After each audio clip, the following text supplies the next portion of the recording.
नमस्कार, स्वागत है आप सभी का बीवेल्दी के इस नए वीडियो में। कुछ वक्त पहले हमारे पास एक लंबी सी मेल आई हमारे बीवेल्दी के सब्सक्राइबर की, जहां उन्होंने अपनी कहानी हमारे साथ शेयर की। उन्होंने बताया कि उन्होंने अपनी माँ को देखा म्यूचुअल फंड निवेश में पूरा पैसा गंवाते हुए, ऑलमोस्ट पूरा पैसा। साथ ही उन्होंने 2008 की क्राइसिस भी देखी और उसका इम्पैक्ट भी झेला। और इसका नतीजा ये हुआ कि वो डर गए इक्विटी एसेट क्लास से, और अगले 10-12 साल तक उन्होंने सिर्फ और सिर्फ सेफ ऑप्शन में निवेश किया। लेकिन फिर उनके माइंडसेट में बदलाव हुआ। तो आखिर ये बदलाव क्या हुआ, उसके बाद उनका निवेश कैसा रहा, उनकी जर्नी कैसी रही, कैसे उन्होंने अपने गोल्स बनाए और उस तक वो पहुंचने वाले हैं, करीब है, उनकी सारी स्ट्रैटेजी इन प्लेस है, ये सब आज हम जानेंगे इस वीडियो में। ये क्यों जरूरी है कहानी आपके लिए सुनना, क्योंकि वो आपकी और मेरी तरह एक आम निवेशक है। उनकी कहानी से, उनके माइंडसेट से रिलेट करना हमारे लिए ज्यादा आसान होगा। और इस कहानी से मुझे पूरा यकीन है कि आपको और मुझे दोनों को बहुत कुछ सीखने को मिल सकता है। चलिए मिलते हैं कमल अग्रवाल से। नमस्ते कमल। आपको अभी यहाँ पर ऐड करने के पहले मैं बता रही थी लोगों से कि कैसे आपसे मेरी बातचीत हुई है, कि कैसे आपका एक मैंने मेल पढ़ा और उसके बाद मुझे लगा आपसे बात करनी चाहिए और आपकी कहानी हमारे सभी सब्सक्राइबर्स तक पहुंचानी चाहिए। क्योंकि बहुत लोग ये समझते हैं कि ये जो म्यूचुअल फंड इन्वेस्टमेंट है, उससे कोई अमीर नहीं बन सकता, उससे कोई गोल गोल पूरा होता नहीं है। और आपकी कहानी मुझे ये दिखाती है कि आप एकदम दूर थे इक्विटी इन्वेस्टमेंट से, और ग्रेजुअली अब इसके अंदर आए हैं और आप अपने गोल्स की तरफ बहुत आसानी से आगे बढ़ रहे हैं। लेकिन इस कहानी की हम डिटेल में जाएं उसके पहले आपके बारे में, आप कहाँ से हैं और क्या बैकग्राउंड है आपका। जी नमस्ते मैम, और बी वेल्दी के सारे दर्शकों को भी नमस्ते। मैं एक बाय बैकग्राउंड मैं एमबीए फिनेंस हूँ बाय क्वालिफिकेशन। हम्म। अभी पुणे में एक कंपनी में फिनेंशियल फील्ड में ही जॉब कर रहा हूँ। हम्म। होम टाउन जमशेदपुर है। और जैसा कि आपने कहा, मैं शुरुआत में म्यूचुअल फंड स्टॉक मार्केट से काफी दूर था। हम्म। लेकिन आपकी वीडियोस देख के और थोड़ा इस क्षेत्र में रिसर्च करने के बाद अब मुझे लग रहा है कि नहीं, सभी को ये निवेश जरूर करना चाहिए, जी। क्योंकि इन्फ्लेशन इसी से बीट हो सकती ऑल राइट। तो आपने कहा फाइनेंस फील्ड में ही काम करते हैं, एंड है। ये जी बहुत बिल्कुल। अच्छी बात है कि फाइनेंस फील्ड में काम करने वाला जो दिन रात पैसे के बारे में ही बात करता है, वो खुद पैसे बनाने को लेकर, कमाने को लेकर ठीक है, लेकिन बनाने को लेकर थोड़ा डरा हुआ था, राइट कमल। बिल्कुल बिल्कुल। और ये डर कहाँ से आया था कमल। जी तो मैम, इस डर के पीछे दो तीन कारण थे, मैं कहूँगा। हम्म। सबसे पहला कारण ये था कि 2008-9 में जब यूएस में रिसेशन आया था, सब प्राइम क्राइसिस हुई थी। हम्म। उस समय मेरे उसके ठीक पहले मेरी मॉम ने कुछ पैसे, उनकी जिंदगी भर की कमाई कह लीजिए, हम्म। वो म्यूचुअल फंड में निवेश किए थे, ये सोच के कि काफी अच्छा रिटर्न मिलेगा। लेकिन वो पैसे आधे से भी कम हो गए उस फॉल में। तो और उनके उसके बाद उन्होंने वो घबरा के पैसे निकाल लिए। तो ये मन में कहीं ना कहीं बसा हुआ था कि म्यूचुअल फंड स्टॉक मार्केट बहुत रिस्की होते हैं, पैसे इसमें आधे भी नहीं रहते हैं। और हम्म। दूसरा कारण ये था कि उसी समय मेरा एमबीए कंप्लीशन हो रहा था हम्म। और मार्केट बहुत खराब था, जॉब भी नहीं लग रही थी काफी लोगों की उस समय।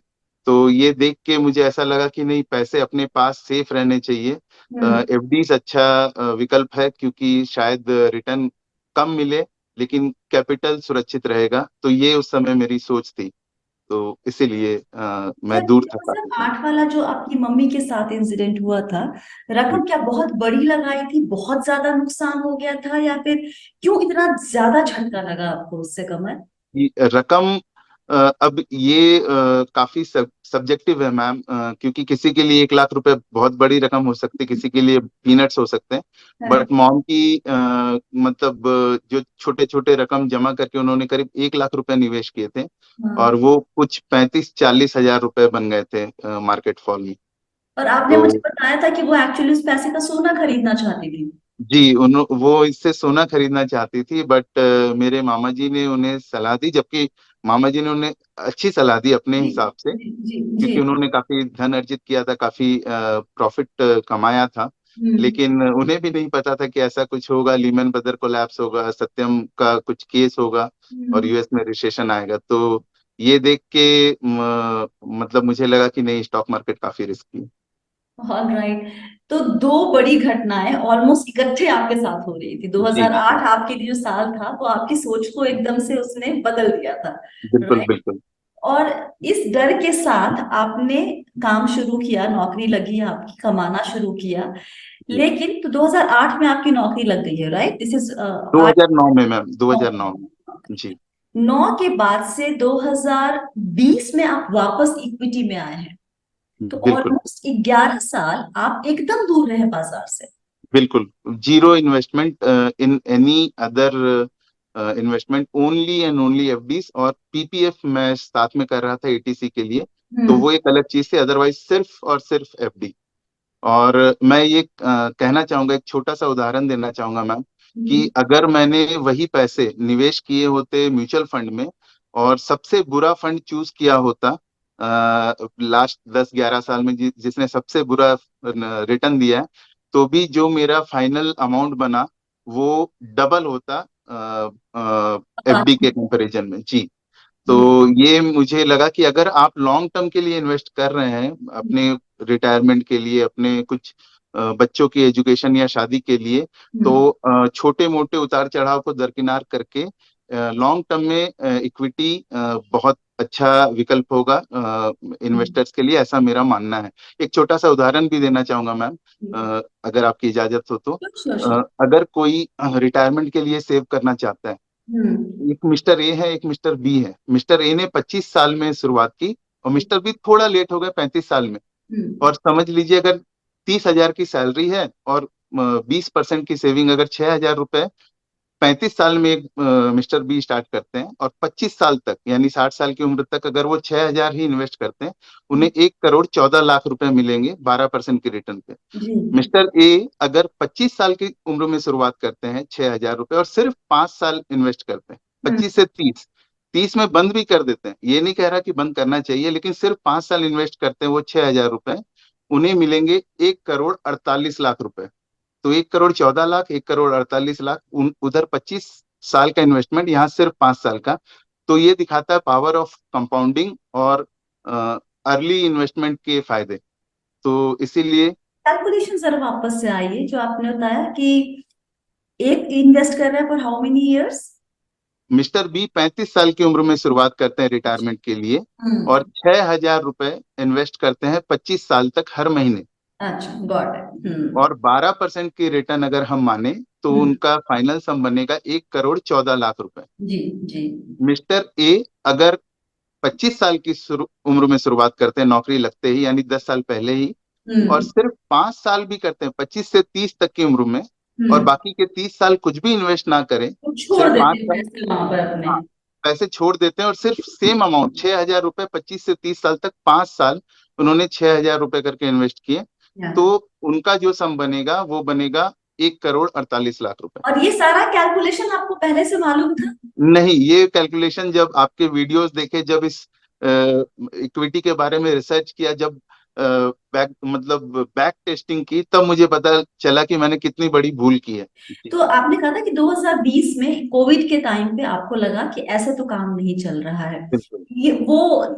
ये आहा मोमेंट कब आया था आपका, क्यों आया? जी, ये मोमेंट आने के पीछे दो दो बड़े कारण थे। पहला तो एफडीज के रिटर्न वो हम्म। 4.9% हो गए थे, और 30% टैक्स ब्रैकेट में मैं आता हूँ, तो वो 3.5% के रिटर्न भी नहीं मिल रहे थे मुझे आफ्टर टैक्सेशन। जी। तो और इन्फ्लेशन 6% का है, तो रियल नॉमिनल वैल्यू में पैसा बढ़ रहा था, लेकिन रियल वैल्यू पैसे की घट रही थी। 3.5% का अप्रिसिएशन और 6% का डिटेरियोरेशन।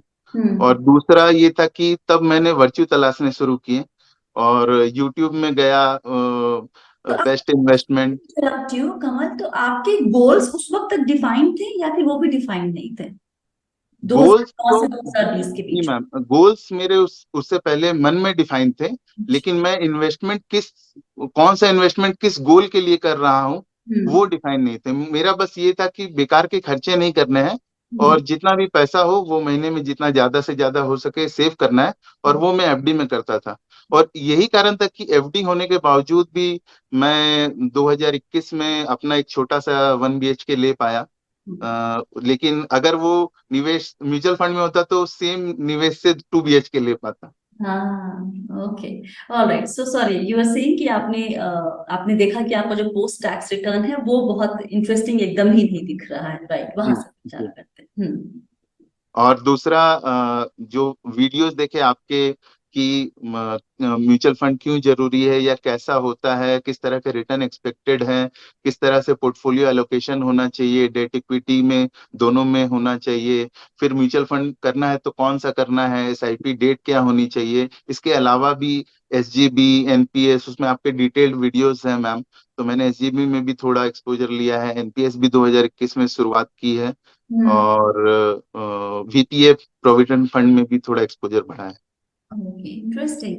तो अभी आपके जो निवेश है वो आपके गोल से अलाइंड है? आपको पता है बिल्कुल मैम। निवेश किसके लिए है?